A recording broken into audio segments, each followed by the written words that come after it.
Hey folks, welcome to my channel. நம்ம talkies இன்னைக்கு நம்ம சேனல்ல ஒரு சுவையான எண்ணெய் கத்திரிக்காய் குழம்பு தான் பார்க்க போறோம்.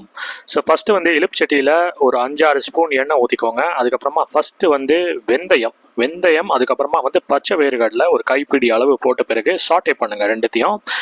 அதுக்கு அடுத்தது வந்து கடலைப்பருப்பு ஒரு ஸ்பூன் போதுங்க. இதை ஆட் பண்ண அப்படியே சாட்டே பண்ணிட்டே வாங்க. அடுத்தது வந்து ஒரு 4-5 ஸ்பூன் தனியா விதை ஆட் பண்ணுறேன். அதையும் லேசாக சாட்டே பண்ணிக்கோங்க. அடுத்தது வந்து வெள்ளை எள்ளு, அதுக்கப்புறமா கடைசியாக வந்து தேங்காய். சரிங்களா, துருவின தேங்காய் எடுத்துட்டு இருக்கேங்க. அதையும் ஆட் பண்ண பிறகு கொஞ்ச நேரம் வறுத்துக்கோங்க. அதுக்கப்புறமா இந்த மாதிரி ஒரு மிக்சி ஜாரில் ட்ரான்ஸ்ஃபர் பண்ணிடுங்க, கூல் டவுன் ஆகட்டும். அதுக்கப்புறமா வந்து நல்லா கிரைண்ட் பண்ணுங்க. இந்த மாதிரி ஒரு கொரகொரன்னு ஒரு பேஸ்ட் ரெடி பண்ணுங்க, வெள்ளை பேஸ்ட். இதுதான் நம்மளுடைய குழம்புடைய பேஸு. அடுத்தது வந்து கத்திரிக்காய், ஒரு 4 கத்திரிக்காய் எடுத்து வச்சுட்டு இருக்கேன். இந்த கத்திரிக்காவை நான் எப்படி வந்து கட் பண்றேன் அப்படிங்கறத பாத்துக்கோங்க. மேல இருக்கிற காம்பு எடுத்தாச்சு. அதுக்கப்புறமா லேசா இந்த பக்கம் ஒரு வெட்டு, அந்த பக்கம் ஒரு வெட்டு. ஃபுல்லா வெட்டிடாதீங்க. நான் வேணா காட்டுனதை பாருங்க, எப்படி வெட்டியிருக்கேன் பாருங்க, க்ளோஸா பாருங்க.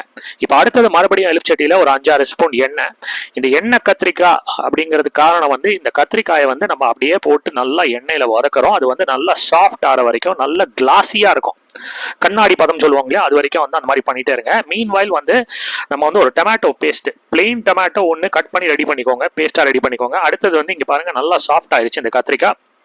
இப்போ தேவைன்னா எண்ணெய் ஊற்றிக்கலாம். அதுக்கப்புறமா வந்து சிவப்பு மிளகா, அதே இலுப்புச்சட்டியில எண்ணெய் ஊற்றின பிறகு சிவப்பு மிளகா, அதுக்கப்புறமா வந்து கடுகு, இது ரெண்டுத்தையும் ஆட் பண்ணிக்கிறேன். அதுக்கப்புறமா பூண்டு வந்து பச்சை பூண்டு ஒரு 7-8 பல்லு போடுங்க. அதுக்கப்புறமா வந்து சின்ன வெங்காயம், அதுவும் வந்து ஒரு 7-8 போடலாம் நீங்க.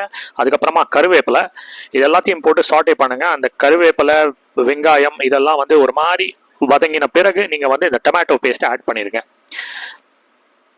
அந்த டொமேட்டோ பேஸ்ட்ல இது நல்லா கொஞ்சம் நேரம் குக் ஆகட்டும். அது குக் ஆக நீங்க வந்து மற்ற பொடிகள்லாம் ஆட் பண்ணலாம். மஞ்சள் பொடி, அதுக்கப்புறமா தனியா பொடி ஆட் பண்ணுங்க. தனியா பொடி, அதுக்கு மேல வந்து காரப்பொடி. காரம் கொஞ்சம் அதிகமா வேணும்னா எக்ஸ்ட்ரா ஆட் பண்ணிக்கோங்க. நான் 1 ஸ்பூன் ஆட் பண்ணியிருக்கேன். அடுத்தது வந்து இதுல நல்லா மிக்ஸ் பண்ணுங்க, நல்லா குக் ஆகட்டும். கடைசியா வந்து அந்த ஒரு வெள்ளை பேஸ்ட் ரெடி பண்ணோம் பாத்தீங்களா, அதை வந்து இதுல ஆட் பண்ணுங்க. கொஞ்ச நேரம் இதுல நல்லா குக் ஆகட்டும். இதுல வந்து தேங்காய் இருக்கிறதுனால அந்த பச்சை வாசனை போற வரைக்கும் நல்லா குக் பண்ணுங்க, நல்லா கொதிக்கட்டும். அப்புறமா புளித்தண்ணி கொதி வந்த பிறகு நல்லா புளித்தண்ணி, அந்த பச்சை வாசனை போன பிறகு புளித்தண்ணி, அதுக்கப்புறமா உப்பு, அதுக்கப்புறமா பவுடர்டு வெல்லம், ஜாகரி இதெல்லாம் ஆட் பண்ண பிறகு கடைசியா அந்த வதக்கி வச்ச கத்திரிக்காய், முழு கத்திரிக்காய் அப்படியே ஆட் பண்ணுங்க. கடைசியா பெருங்காய பொடி, வித்தியாசமான ஒரு டேஸ்ட்டை கொடுக்கும் இந்த குழம்புக்கு. மிக்ஸ் பண்ண பிறகு இன்னும் கொஞ்சம் நேரம் வந்து குக் ஆகட்டும். உங்களுடைய எண்ணெய் கத்திரிக்காய் குழம்பு ரெடி ஆயிடுச்சு. கடைசியா 2 ஸ்பூன் எண்ணெய் ஊத்துனீங்கன்னா ஃபைனலா வந்து ரெடி ஆயிடும். இதை வந்து ஒரு பாத்திரத்துல மாத்திடுங்க, சாதத்தோட பேசி சாப்பிடுங்க. ஸோ நீங்களும் உங்க வீட்டில் செஞ்சு பாருங்க. செஞ்சு பார்த்துட்டு எப்படி இருக்குன்னு சொல்லுங்க. தேங்க்ஸ் ஃபார் வாட்சிங் my channel. Do like and subscribe.